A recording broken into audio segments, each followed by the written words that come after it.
Okay, good evening. My name is Joseph Edgar, the Duke of Shomolu. Welcome to my podcast. Now, today has been funny. We've spoken to a lot of people, but this is my Oga, so I'm kind of. And what's the word now? I didn't fear. Nothing to worry about. I didn't fear because I've been enamored by you right from my teenage years. I think I told you that last time. I used to leave Shomolu, practically walk to Wemabode Estate just to watch you walking. You know, when you guys are doing fame and all of that. Tell me about the wristwatch. No, the MKO wristwatch. The one MKO wristwatch. Oh, the one. Okay, I thought the one I'm wearing now. Okay. I was working at Concord newspapers. Yes. Weekend Concord at the time. I started from African Concord magazine. I was at Weekend. And one day, my MD, Dr. Doyin Abiola, that's my chairman's wife. She was the MD at the Concord group. Yeah. So she sent for me and I went to her office and they said, oh, chairman is hosting the Green Eagles tomorrow. And he wanted to bring Shino Peters to perform for them. So, and everyone in the Concord group said, Dele is an authority on Sir Shino Peters. We had done a major cover on him on Weekend Concord. We actually gave him the title Shinomania. Oh, really? Yeah, it was the first time we would put a juju artist on the front page of the paper. And it went boom, it went viral. In those days, we didn't have social media like now. And so I went in search of Shino Peters, went to his house in Iju. He was not at home. I met his wife, and then his wife said, don't worry.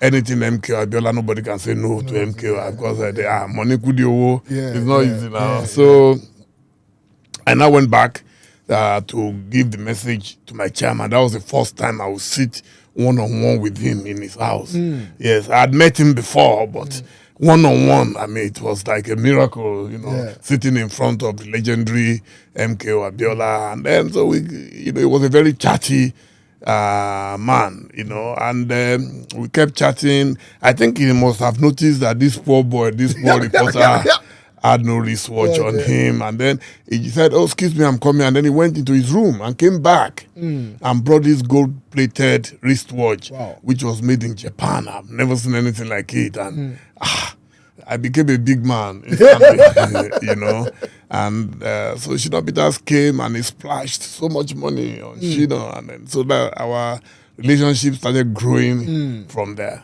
Oh, brilliant. We did the play Kashmir, which you were not, you couldn't see. But funny enough, the writer, Professor Ojo, is Commissioner for Arts and Culture in Ekiti State, he depicted you in that play. Not only depicted you in that play, your character had like 70% on stage. Wow. Yeah, and then that wristwatch, and the guy was like that throughout the play and all of that. So you're the youngest newspaper editor at Classic at 30. I believe so. I'm not so sure, but I was the highest paid editor in Nigeria. That was the news at the time. In fact, my boss at Concord, Uncle Mike Awi, personally drove me to Classic to accept the offer because I was still a bit scared that I'm leaving a bigger organization, probably the biggest media conglomerate in Nigeria at the time. And he said, no, don't panic. He said, look, you've reached your peak too quickly at Concord. I got to Concord May 1988. A few months down the line, by February 89, they moved me to the new paper called Weekend Concord. So I was a pioneer staff. And then 2 months after that, they gave me a double promotion. I became literary editor. And then 6 months after, I became news editor, which made me number 3 in hierarchy. So we had Makawu Infa, Dingba Igwe, now of blessed memory, and then myself. So, and they told me, unless you kill us, you can't grow beyond where you are right now. So when Ezekiel, also of blessed memory, came and pleaded with me to join our magazine, I had to think twice. But then she gave me an offer that no reasonable man would refuse. And I left and later met MKO at a function. I don't know if you will ask about that later. Okay. So MKO was hosting Malam Sani Zoro At that time, I think he had just become the president of the Nigerian Guild of Editors. So at Sheraton Hotel, and as MKO walked in, he saw me, Ellen Ezekiel, and a few others who had left Concord. So during his speech, he said, he stammered.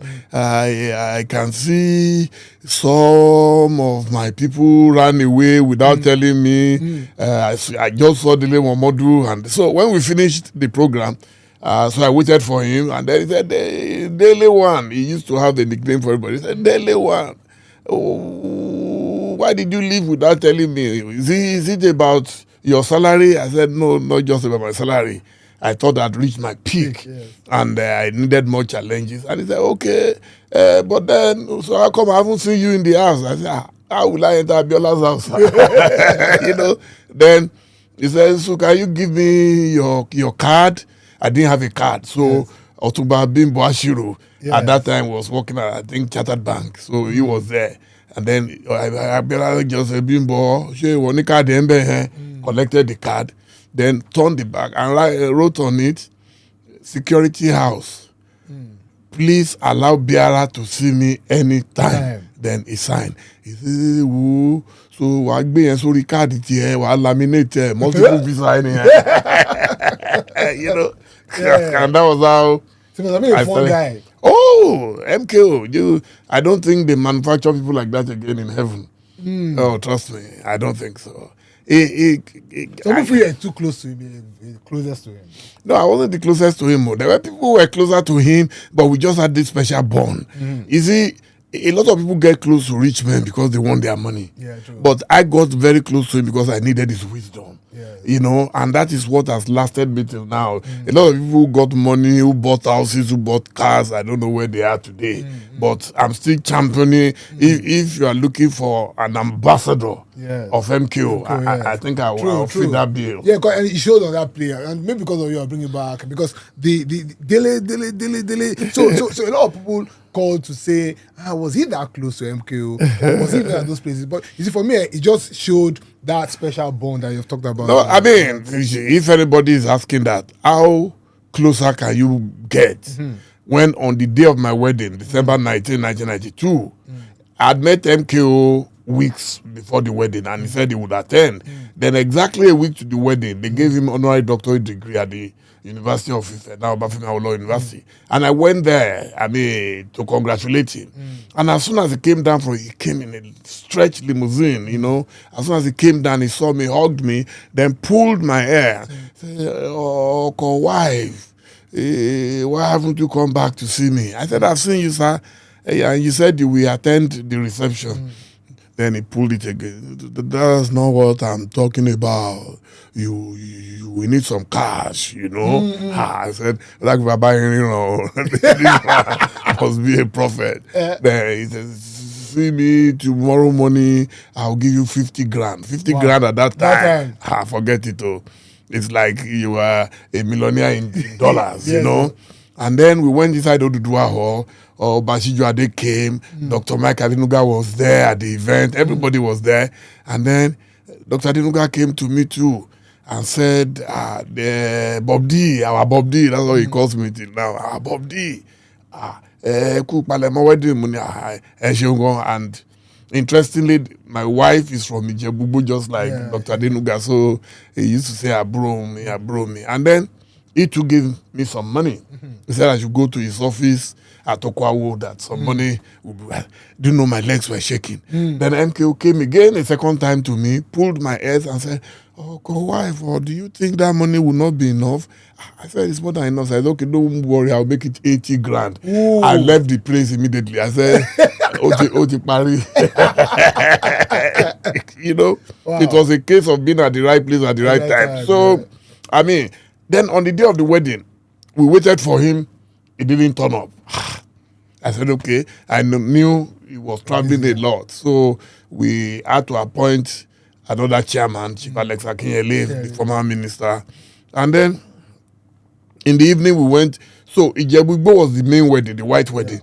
Then the night party was in my mother-in-law's place in Ijebu-Ode. So we had gone to Ijebu-Ode, and then Chief Funola Okunowa had given us their palace in Ijebu-Ode for our first night. They had this Victorian house, very, very exotic. And then we went, in the evening, you have to go and pick your wife from her parents. Yeah. Then, as we drove into the compound in Ijebu, we saw a car, black, S-Class. It must have been a 560 or something, with a Kano plate number. I said, this MKO Abiola.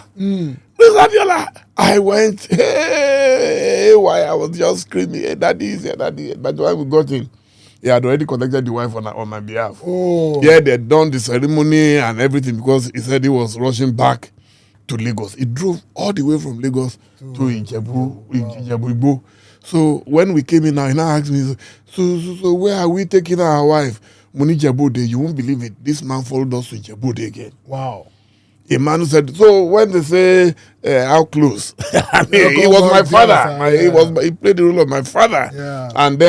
And he went with us to Ijebu and gave my wife's friends, all those who were present, was giving them 10K that night. I mean, and then he left. We did so many things together. So many. What was the last time you saw him alive? It was the day he was arrested.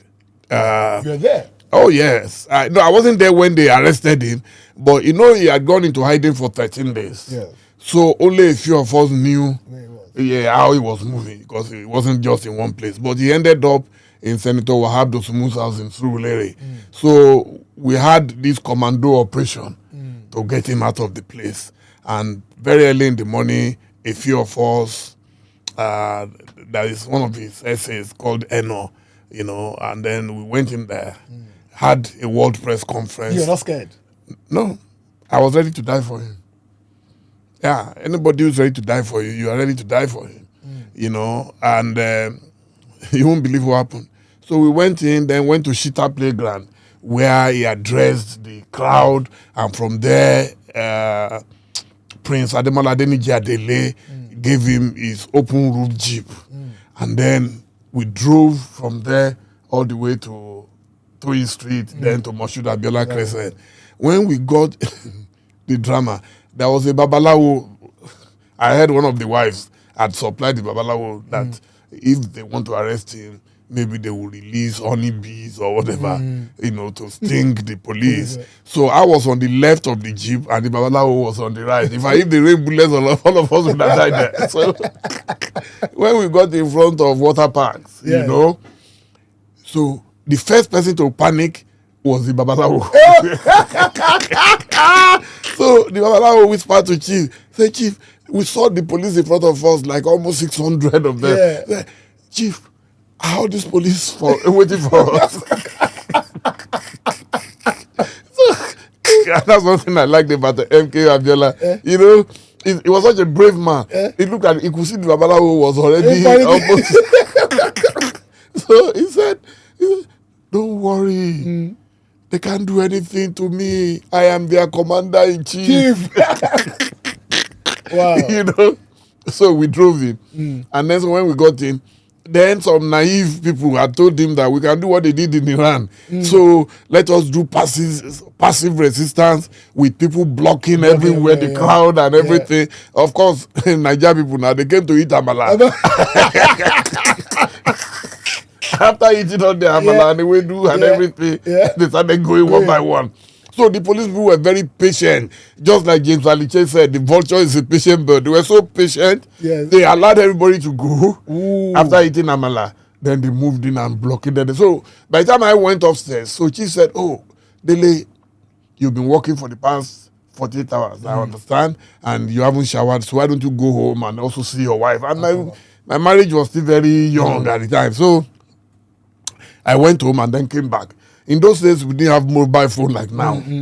So when I got to the main gate, I realized that they had barricaded everywhere. So I now went to a business center on Allen and put a call through to Abiola's house. And they connected him. They say, hey, Dele one. Hey, so you are not able to enter? I said, no, sir, I'm not able to enter. He said, oh, that's okay. You can go home and sleep. They said they are coming to arrest me at 1 a.m. But I don't think Sonny can try it. That was the last thing he said to me on earth. I don't think Sonny can try it. He was referring to Abacha. And then so I went back home. Then in the morning I woke up, they had picked him up. And so they first took him to somewhere in Lagos, then drove him to Damaturu. They took him on a flight to Maiduguri, then to Damaturu to Gashua prison. And when he got there, he smuggled out a note. And Dr. Abiola called me that Daddy, we called him Daddy, that Daddy wanted me to smuggle myself into the prison. That I should come with a tape recorder and a camera. And so I told my wife was shaking. I said, Madam, Daddy wants me, I must go. If they will arrest me today, or if they will kill me, whatever happens, So on my way to the airport, I called Dr. Abiola that I'm now going to see Daddy in prison. And then she told me they had moved him. And that was how I never saw him again. Never, So it was a very, very, very traumatic experience for me. And then eventually exile came. The exile for you? For me, yeah. Okay, so we heard about that story. Before I go that part, let's talk about the spirituality of it all, because that might play. We looked at the spirituality of it all. So basically, 25 children died before him. No, 23. 23 before him. It was actually 23, and he was the first to be alive, and subsequently, they all stayed. So in those days they believed in this concept of Ogbanje, Abiku, and all that. So Shoyinka did a poem on it. In vain your mangoes cast, chant circles at my feet. I'm an Abiku, calling for the first and the repeated times. Must I weep for goats and calories, for palm oil and the sprinkled ash? Yams do not sprout in amulet to add Abiku's lips. I can go on and on. So it was the concept of Abiku that when an Abiku dies, it comes back. It goes. Yeah, it's a mystery child. Yeah. So and then the planner said that he would go with all of his wealth. Well, I guess that is what we call literary liberty. Yeah, a writer can write like the late Professor Kole Omotosho wrote Just Before Dawn. Yeah, that book was called a faction. That's fact plus fiction. Yeah, so in a play, of course, it's a dramatization of the life of Abiola, so, but it does not mean it was an accurate dramatization. Yeah. Okay. Now, so the guy who played you, I would like for him to meet you one of these days. Yes. Yeah. So, because he also played Faji, and then he played you. And then critics have said that he played you better than he played Faji. Faji, I see. I felt so bad I couldn't watch it. Yeah. So, people were calling me. So what we do in those productions is that we try to bring in people like you to come see the play as it's going on. Yeah. So there's a lot of tears. Yeah, so when we did Faji, we brought his son. His son. It was tears throughout. So people were watching the play and looking at it. If I was there, I would cry. You cry. Even now, I'm trying not to cry. Because MKO was everything. Everything any man could ask for in a human being. He was very humane. He was personable, very affectionate. And he was a benefactor. That was very popular with the women. Of course, if you are rich, with all due respect to the women in this room, because even men too, if you see rich women, you'll be happy to. Nobody. MKO used to say, it's someone who has never experienced poverty, who will glamorize poverty. There is nothing to glamorize in poverty. It was one of his favorite things. Yeah. Okay, so let's talk about your prose. I think, I'm not just saying that because you're here, because I've been reading you from secondary school. I think you're one of the sweetest writers, columnists. I grew up reading a lot of columnists. Yeah, and that's why I'm a columnist today now. So how do you compare columnists of your generation with columnists of our generation? The difference, I believe, is that in our generation, we were voracious readers. Yes. We were greedy about it. I always tell people you cannot be a good writer if you are not a good reader. Yeah, true.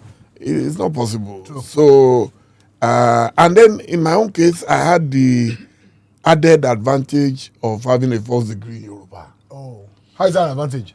It's an advantage. When you are very versatile in a first language, your second language will be very fluid. That's what has enabled Wole Soyinka and Chinua Achebe to stand up and stand out in the world of literature.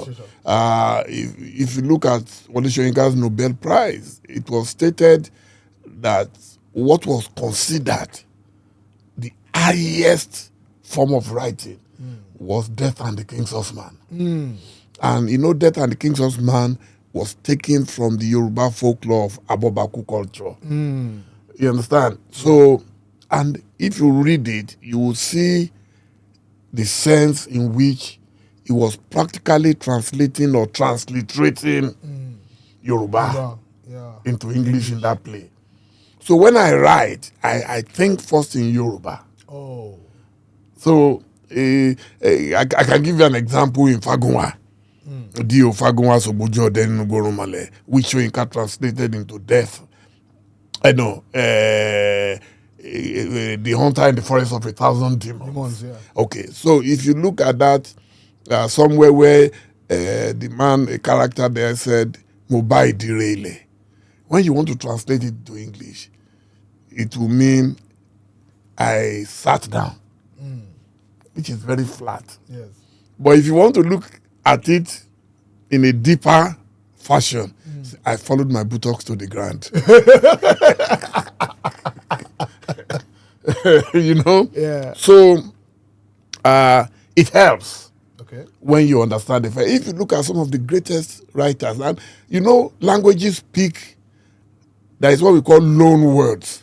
The loan words, you see, English contains Greek, it contains French, it contains German, it contains, so it's the same thing. Even in Yoruba, people don't know when they say bread, people think it's a Yoruba word. It's not a Yoruba word, it's from bread. But because Yorubas don't have clusters of consonants, so what we have is one consonant, one vowel, one consonant. So when you have bread, where you have BR, that's two consonants, so you have to put a vowel in between. That was how they came about bread. And where they are not able to do that, then they use sound. Where you say motorcycle, instead of saying motorcycle, you say alukupu. So the way it sounds, that's why they call it alukupu. But a lot of people don't know the origin.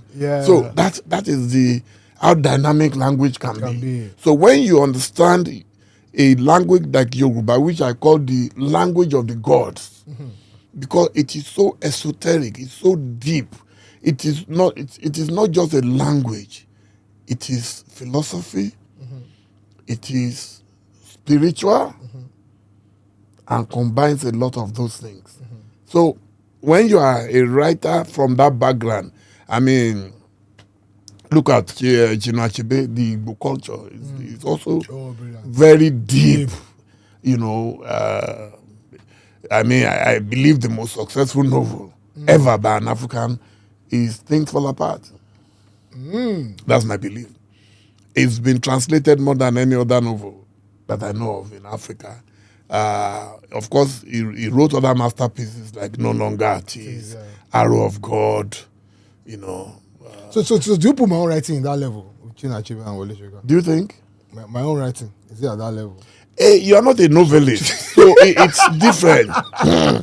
Your writing is very powerful. You speak and write very good English. Thank you. Except when you... Let the camera be facing me now. When you deliberately decide to be jagged, you know. But trust me, I read you because you are breezy. I don't like people who just write and they are colorless. And even in your personal life, you are very, very colorful. So your writing too is flowery, which is very good. Thank you. There are not many like you now who write your style, you know, and you're also very cheeky. I feel like crying. Oh, no, don't cry, please. I cry more than you. I will join you. No, because honestly, go through coming up. So I had generations of writers coming up. So I had Chiji Emuche, you know him, Chiji Emuche, Jason Pinney at the early stages, you know, and then you now came along, and then I followed you from Weekend Concord to Classic to Fame. Yeah. So I still remember that you're called Pendulum or something. Pendulum, yes. You know, and then more recently, Shego Adeni, You get, and then Ruben Abati. is a little bit more academic, but I see that Simon Kolawole, their generation. Their generation, something like that. So, but you have some fantastic writers in Ibadan, you know, Lasisi Olagunju. I don't know, if you've not been reading her, then you have to go back and read her. And Lasisi and Festus. Adedayo. No, Lady in Punch. Oh, Abimbola Adelakun. Yes. That one is a professor. yeah. She's too brilliant. She's too brilliant. Yes. So you've written a book, your biography or something? No, I haven't written a book. What I've done is a compilation of my works, of my articles. The first one was edited by Ruben Abati. Okay. Actually, we finished that work as far back as 1997 while I was in exile in London. But I couldn't publish it until about 5 years ago. Then I also published the second volume of Pendulum, which was edited by Prince Adedamola. He's a lawyer. He's my best friend. And very brilliant. He taught me a lot, even about English language, because I was an Ajepaki in school. You know what Ajepaki means? Lumpen proletariat, poor, very poor soul, while he was a silver spoon kid. You know, and I learned how to speak English through him. Wow. How to stick out my tongue when I want to pronounce three. I used to pronounce three. Like a gi, you know. So, but I was watching them, and then I'll go in one corner and be training myself. Okay. So I've been quite fortunate, and I'm able to learn very fast. I pick anything that interests me. I'm able to pick it fast. Who's your best friend apart from Prince Aditola, apart from this Prince? Prince Adedamola Aderemi. Oh, I have many good friends. Meyu Akipelu, Kule Bakare, Femi Akutile Johnson. We're all friends. Yeah, you still hang around? We're all friends, yes. Well, we may not hang around like in the past because after exile, you know, I started living partly in Ghana. Okay, yes. So I share my time. You had a restaurant in Ghana? I used to. I had to shut it down. I burnt my fingers. I lost a lot of money, hundreds of thousands of dollars in the process, because that was not my area of core. Yeah, good place, but the lessons to learn from it is, number one, if you can invest more at home where you are known. True. Nigerians find it difficult to survive in other African countries because there is a lot of people just don't like us. That's it. They believe we're loud. An average Ghanaian will be afraid to bring his girlfriend to my restaurant because he believes that rich Nigerians will come there and intimidate the girl and all that. So I had issues non-stop. After about 4 years, I had to stop it. Okay, so Tinubu, where the crack? What led to the crack? I was hoping you won't ask this. There's no ask go. There was no crack. I had gone to him at home. I called him one day, maybe about 4 years ago, and he was in his office in VI, and he said, "Hey, Bob D, Neboloa," you know the way. I said, "I'm in Lagos," and I said I would like to to see him. Then he said I should come right away to the office. I said, "No, sir. I want to be in a place where I can look at you directly and discuss one-on-one." And he said, "Okay, I said, "Yes, I would prefer to come." And he gave me a 7 o'clock appointment. I went there, and he made sure nobody came in throughout. We were there for about 2 hours, and I was asking him. I had been suspecting that he wanted to contest election, but that night, he didn't confirm to me. He said something like, even if he wants to run, he can't afford to declare it now because you know, the money gets too much that you spend. So we got on very well. We took pictures. He even saw me off to my car, which is unlike a big man like that. So we enjoyed a good relationship, but not political.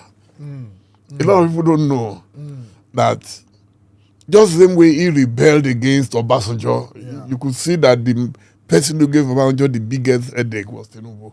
Tinubu was a very independent man, and Obasanjo fought him. And you know, Baba will not agree to. They fought And that made him bigger amongst the other governors. Yes. They seized the money of Lagos. Lagos still survived because of the peculiar nature of Lagos. So, for me, I would say I have not been a great fan of his manner of politics. I like him as a person. What's his manner of politics? I believe that if we fought the military and we chased the military away because we wanted democracy, then we should practice democracy in its original form. That's my personal opinion. Others don't mind. You know, people will worship you once you're a man of power. But me, I've been in opposition, but I've never been in any government. People who say, how can you not support Tinubu? It's a miscalculation. I said, what kind of miscalculation? Tinubu was governor for 8 years. Did you see me in his office to go and beg for appointment? If I wanted anything at that time, we just came back from exile. I would have gotten it. But I could see the way people became voluntary slaves. People just wanted to make money, and it got to a stage where everybody thought the only way to make it was by having one godfather. And then you are living large on the state. Good luck to them. So, he spent 8 years as governor. I was not a part of it.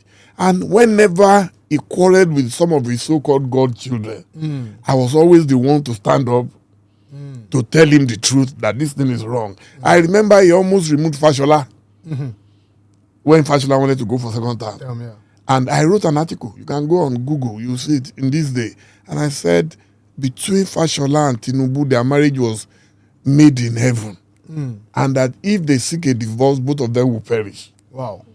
Yes, I wrote it. Before he picked Fashola, we were thinking he was going to pick Tokunbo Afikuyemi, who is one of my best friends. Anyway, when you ask about so, and where is he now, Tokunbo Afikuyemi? Oh, he's still in APC. So Tokunbo was the one who actually saved him the first time they wanted to impeach him, when they talked about the certificate thing. And Tokunbo went all out and said he was the one who filled the forms and everything. So Tokunbo was preparing to be the governor after Tinubu. In fact, we already set up a committee for Tokunbo. Bajabi Amila was there. Kayode Fayemi was there. They were all of us were Tokunbo's friends. And we used to meet in Ghana. They all used to come to my house in Ghana. You must have seen pictures of Bajabi Amila, Fayemi eating in my house. I wasn't a member of their party, but I was just supporting Tokunbo. So when he disappointed Tokunbo, I think that was the first time we quarreled. I felt so bad that a man who sacrificed so much for him, not that he should have forced Tokunbo on Lagos, but that even if you are not going to support him, you should have told him that you can't get this thing. No, I have someone I feel is better than you. And we will all accept it. But that didn't happen. So when that happened, I granted an interview and I attacked him. And he called me into his office in Bodilon. That time he wasn't this big then, so we used to have access to him to go and harass him once in a while. And then, so he brought in Fashola. Then his wala with Fashola started. Then after that, he brought Ambode.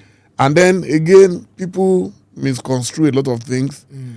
I like leaders not based on political parties, but on personal performance. I believe that Ambode was doing very well. And that even if you're going to remove him, don't disgrace him. I believe the man was humiliated. And which means in the future, other leaders coming after him, they are just going to be your boy. They will not be able to stand up. Exactly. So then he had a quarrel with Saraki when Saraki wanted to be Senate president. I wasn't a member of PDP. I wasn't a member of APC. I supported Buhari, but I wasn't a member of their party. And so when Saraki became Senate president and they started attacking him, I granted an interview in Vanguard in which I said, yes, I'm Tinubu's guy, but what he's doing to Saraki is wrong. Hey, all these guys were angry. They went into a rage. What's Dele talking? What is it? But we chase the military away so that you and I can have freedom of speech and freedom of association. Yeah. So there was no crack. I just didn't believe that one man should hold Lagos To ransom. I don't want to use the word ransom. I say just by the jugular, you know, and you're not able to breathe. And everybody... Why is that possible?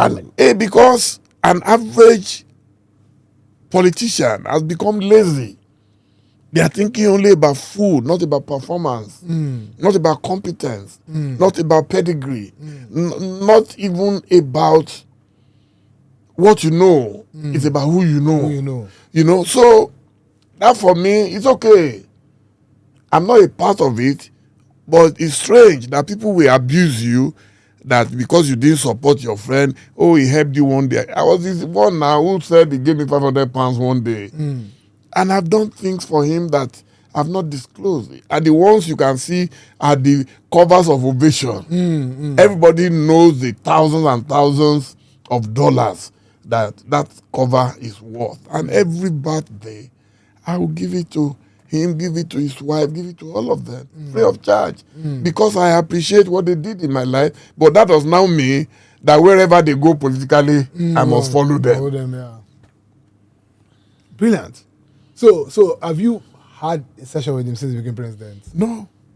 You see, people have called me. Many people, we have a lot of mutual friends, including people who are in his office. Many people have called me that I should come there. But you see,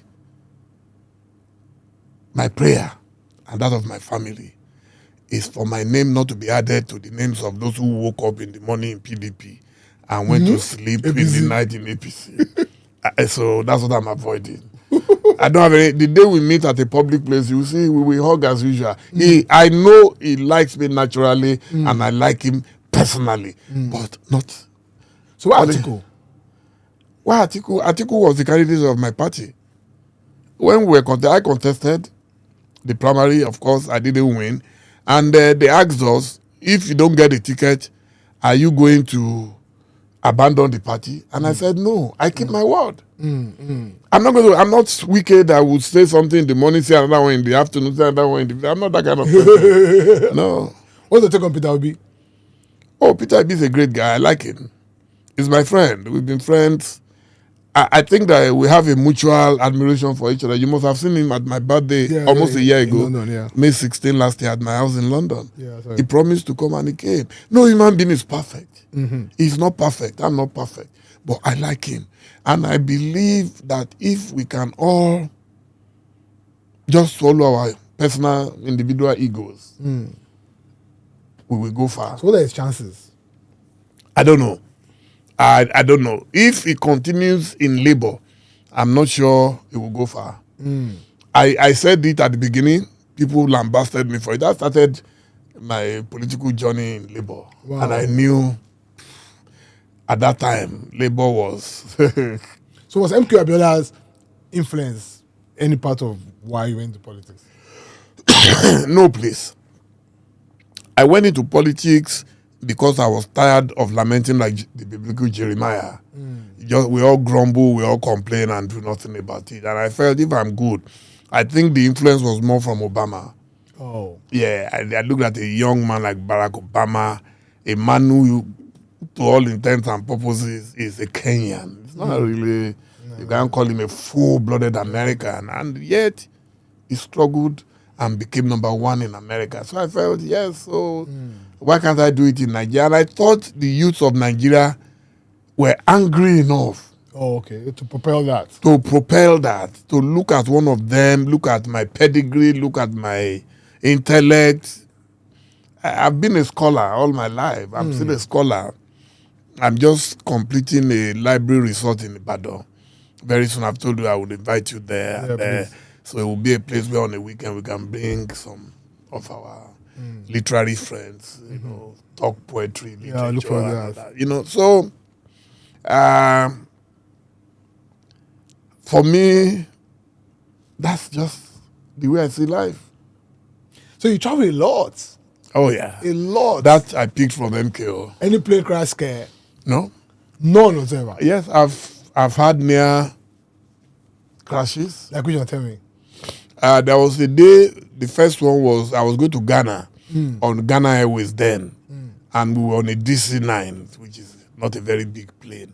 We were about taking off, and then we had to stop because we lost an engine, and that was a very bad, very, very bad experience. And a lot of people were saying, they're not going to go back. I said, are you going to trek to Nigeria? We had Don Jazzy, we had Sami Oposo of blessed memory, One Day Cold, The Bunch, and I mean, it would have been a major disaster for all of us to have perished. And that's the danger of flying.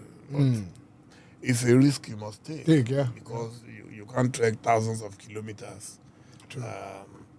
And there was the one on Virgin Atlantic to London that was struck by lightning and all the lights just went out.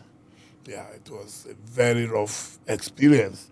But in all of it, I always have faith in God. And then I'm an incurable fatalist. I believe so much in destiny that what will be will be. No matter what. No matter what. The reason you and I work today is because we cannot see the future. If we could see the future, nobody will work again. So, that's the way it is. So lastly, tell us about that letter. Your letter that is trending now.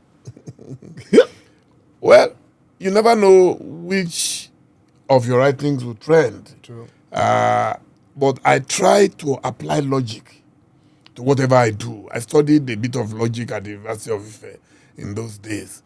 If it's not logical, leave me out of it. I got frustrated of recent. People asking me for money. And I became a recluse, running away from people. I couldn't pick my own calls as if I'm owing money. So one day just occurred to me that when I'm not owing you money, why should I be the one hiding from you? I said, okay, out of respect for my friends, because there are people who have also been nice to you in the past, but unfortunately right now you are not in a position to support them. I said, let me write a general letter. And let's hope they will understand that when I don't pick their calls, it's not out of disrespect or disdain. It is actually out of my love for them. Yes. I don't want them to feel bad. And boom, the letter on X, Twitter, by now it must be over maybe about 4.5 million. It's really, I hear that when people ask people when is your picture they just send. Yeah, there's a template. So you have me now. Yes. they just forward it that I'm a man of modest income and I don't like overstretching my. Me? I saw that card your brother. I'm struggling. Oh, that card. If you know how long it took, that's another thing people don't understand. Slow and steady wins the race. If you plan, you will get it. It's the power of dream. I first saw a suburban in America over 10 years ago, and I promised that one day I'll buy it. If you see the way I was saving to buy it. Unfortunately for me, by the time the car landed in Nigeria, and me, I don't like to be doing bend with government. So I had to pay the full duty. By then, they had increased everything. So I suffered for it. I'm one of the few people who can tell you how I made money and how I spent it. Brilliant. So what's your last advice to Nigerians? And to Tinubu? They should keep hope alive. For President Tinubu, hope renewed. I don't know what that means, but people won't tell him the truth. Look at Buhari now. And they say people not abusing Buhari. Can you believe less than 1 year people are abusing Buhari and saying it's the worst thing? When we were saying it, they were attacking us. So the same thing they will do to Tinubu. My own is he must follow and obey the rule of law. Once you do that, you have nothing to worry about. But if you think you can harass people, terrorize people, and then leave power, the same way you are terrorizing them now, they will terrorize you. After, So that's true. It's a rat race. It is. Hey, sorry, this our white lion governor who's afraid to go for ESCC. What's your advice for him? To be quite honest, have you met him before? Oh, of course. His first wife. I'm a bit close to his first wife because she went to Ife because she was a my junior by many years, but we had mutual friends who introduced us. I don't know how to describe this situation. I don't know whether it's Bello who doesn't want to go to EFCC or it's the EFCC that is afraid of Bello. It's because when I watched the EFCC chairman was talking about Bello, he said too many things that I felt were not needed. If you want to arrest him, just arrest him. No long story, you know. But I'll prosecute him. If I don't prosecute him, I'm ready to resign. No, don't take it personal. Just do what you need to do. And if you do it well, a standing ovation. If you don't do it well, then people are going to harass you. But if I were Bello, I would have gone there. For whatever, I would have gone there. I remember an occasion I was arrested in 1993. They came to my house and said I was needed. I didn't run away. I didn't try to dodge. I followed them. And I ended up in Alagmo. See, it's part of the experience of life. Days? I was there for almost 2 weeks. Is it live? Yes. Inside the cell? Inside the cell. Correct. No, nobody, me. Nobody can beat me now. You know, that's the good thing about the Nigerian system. They took us, there were 2 cells, cell A, cell B, and I was in the second cell. That's where the VIPs were, all the 419 guys who have made money. They live there as if it's a 5-star hotel. Wow. It's just that it's a rough, dirty environment. When I got there, the president of the cell was MD of 21st Century Finance House. To the Awelewa. Fine man, I don't know where he is now. I think he left Nigeria after. Immediately he saw me, recognized me. He said, Dele Momodu, what are you doing here? I knew you were going to get into trouble. He said, you see, we're supposed to take you through some rituals, but because of who you are, we're going to spare you, but you will need to make donations to the state. And the state was called Kalakuta Republic. So they brought out OC Treasury. That's the Minister of Finance. We had our own Inspector General of Police in the cell. So they will come, they will tell you to donate money, then they take you in. Then once you are inside the cell, you hold on to the iron and look towards outside. And they will say after me, say after me, goodbye Nigeria, goodbye Nigeria. Welcome to Kalakuta Republic, welcome to Kalakuta Republic. Then they march you to the end of the cell where they had a board and they wrote the do's and don'ts. Then you read after, you say, read after me, read that. Alejo kawai, alejo kawai, alejo kawai, alejo kawai. No do, no do, no do, no do. You do am, you do am. Alarm blow, alarm blow. Now your head, you go take carrier. You hit your head against the wall and the president must hear it. Hey, I mean, those days were bad. Those days were bad. Then very early in the morning, the police will come, the Oga will come. 5 a.m., they wake you up. No big man in prison, no big man. You have to go and fetch water now. Everybody wake up. Everything. So somebody called me and said, look, don't mind that amount now, your money, the man they look for. I said, hey, what do you mean? Said, you give her. I said, like, how much? 50 naira. I said, 50 naira. The man will slap me and lie. Give anybody 50 naira, they go take. Following money. As he came, shouting, no big man in prisoners, I just brought 100 naira and gave the guy. I said, OC information. That's how I became Minister of Information. I'm already giving you my biography. Yes. Very good experience. No, every experience is an experience. That's true. But you see, let's just pray that no experience will kill us. That's it. People are always, if Obasanjo had not gone to prison, maybe he would not have come back as president. True. So God has his own way of doing his own thing. Yeah. So Vision Magazine, how far with it? As loud as it can be. We're doing very well. But is it print? Oh yeah, we print. We still print with the same printers in Enfield in England. It's just that we've had to reduce it to quarterly because with the exchange rate, the last time we increased the cover price was about 20 years ago. Wow. And now look at how much money it costs to print. So we were fortunate that while I went into politics, I didn't know that God was also going to do something in my life. So that was what gave me the big name that I now have in social media. So I translated politics into business. While some kids are busy attacking and abusing themselves on me, I'm making money from digital. And then the boss. The boss is hot. You know, it's every weekend. It's more political. Yeah, it's politics and business. Oh, okay. Brilliant. And all the big people like it. Really nice. Like it. Okay, sir. So thank you so much. I'm so personally, I'm so grateful. For me, this is not only eye-opening. You get it's because I followed, like I said, right from when I was in secondary school. Reading all of the paperwork and all that. So when Tosh came to me, I said, "Oh, we need to do this podcast." So I said, "Okay, no something. I didn't want this podcast to be to compete with those small children own."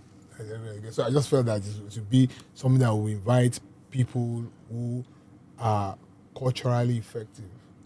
You get so we're very arrogant with the kinds of guests that we invite, And I said, so I gave her a list of like 10, 20 people. I think you're like the first 2 or first 3 on that list. So I'm so grateful that you. And she called me and pronto. We said yes. Yeah, that's so grateful. We thank God. Thank you so much. I enjoyed myself. I've enjoyed myself. Thank you, sir. The Duke of Shomolu. My Lord. Thank you, sir. Keep flying. Thank you, sir. I appreciate it. Thank you. Thanks so and much. to the crew.